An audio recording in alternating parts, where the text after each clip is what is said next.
बीते कुछ समय से पंजाब के अंदर कानून व्यवस्था, लॉ एंड ऑर्डर बद से बदतर होता जा रहा है।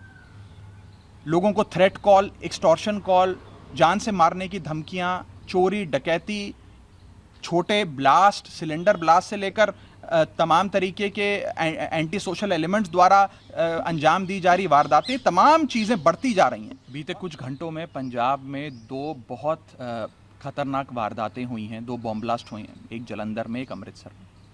हम इसे कंडेम करते हैं।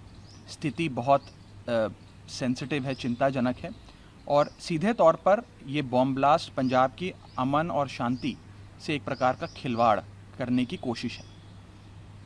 पंजाब के डीजीपी साहब ने मौका वारदात पर जाकर और फॉरेंसिक एक्सपर्ट्स से सारी जांच पड़ताल कर शुरुआती जांच में ये पाया कि इस वारदात के पीछे पाकिस्तान के आईएसआई का हाथ है। दूसरी ओर पंजाब के मुख्यमंत्री ये बयान दे रहे हैं कि इस वारदात के पीछे पाकिस्तान के आईएसआई का हाथ नहीं है बल्कि भारतीय जनता पार्टी का हाथ है।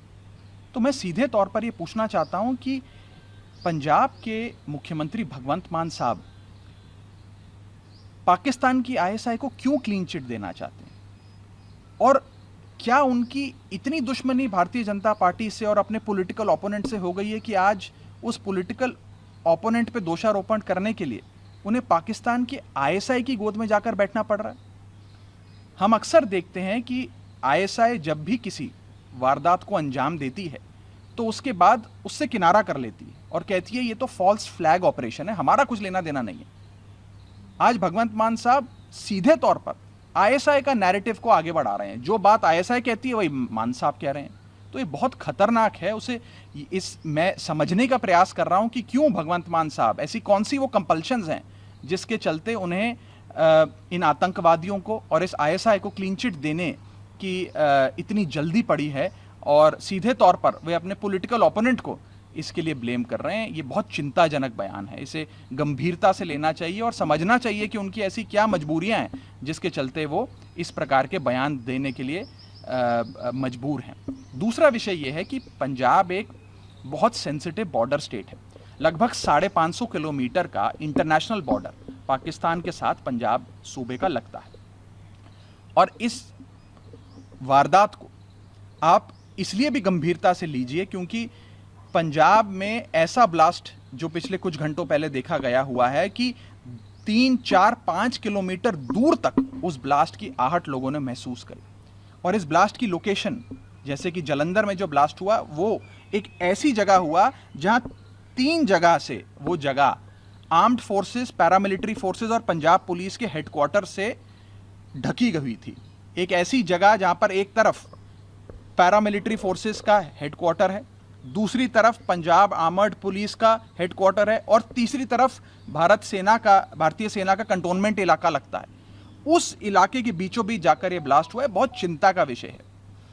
मैं यह भी कहना चाहूंगा कि बीते कुछ समय से पंजाब के अंदर कानून व्यवस्था, लॉ एंड ऑर्डर बद से बदतर होता जा रहा है। लोगों को थ्रेट कॉल, एक्सटॉर्शन कॉल, जान से मारने की धमकियां, चोरी, डकैती, छोटे ब्लास्ट, सिलेंडर ब्लास्ट से लेकर तमाम तरीके के एंटी सोशल एलिमेंट्स द्वारा अंजाम दी जा रही वारदातें, तमाम चीज़ें बढ़ती जा रही हैं और पंजाब का लॉ एंड ऑर्डर खराब होता जा रहा है। मैं मुख्यमंत्री साहब से ये दरख्वास्त करूंगा कि अपना पाकिस्तान प्रेम छोड़कर वे पंजाब सूबे के हालातों का जायजा लें और कैसे पंजाब में लॉ एंड ऑर्डर फिर से कायम किया जाए उस पर काम करें। देखिए राघव जी, चूंकि आप पंजाब में मुख्यमंत्री को नज़दीक से जानते हैं, काफ़ी साल से काम किए हैं, जिस तरह का उनका बयान है भारतीय जनता पार्टी पर जो आरोप लगाए, क्या वो किसी के दबाव में लगा रहे हैं, किसी का प्रेशर है उन पर? देखिए, भगवंत मान साहब आईएसआई को क्यों क्लीन चिट दे रहे हैं ये तो वही बता पाएंगे। क्या उन पर किसी और का इन्फ्लुएंस है, किसी शख्स ने उन्हें कहा कि आप इस प्रकार का बयान दीजिए, या उन्होंने कोई ऐसे पदार्थ का सेवन किया है उसका इन्फ्लुएंस है, ये तो मैं नहीं कह सकता। ये तो वही बता पाएंगे कि किसी व्यक्ति के इन्फ्लुएंस में या किसी वस्तु के इन्फ्लुएंस में वो ये बयान दे रहे हैं। लेकिन ये बयान बहुत सीरियस है और सीधे तौर पर ये एक प्रो पाकिस्तान और एंटी इंडिया बयान है। इन बयानों से एक डेमोक्रेटिकली इलेक्टेड चीफ मिनिस्टर को बचना चाहिए और अपने सूबे के जो लॉ एंड ऑर्डर के हालात हैं उनका जायजा लेकर उसे मजबूत कैसे किया जाए।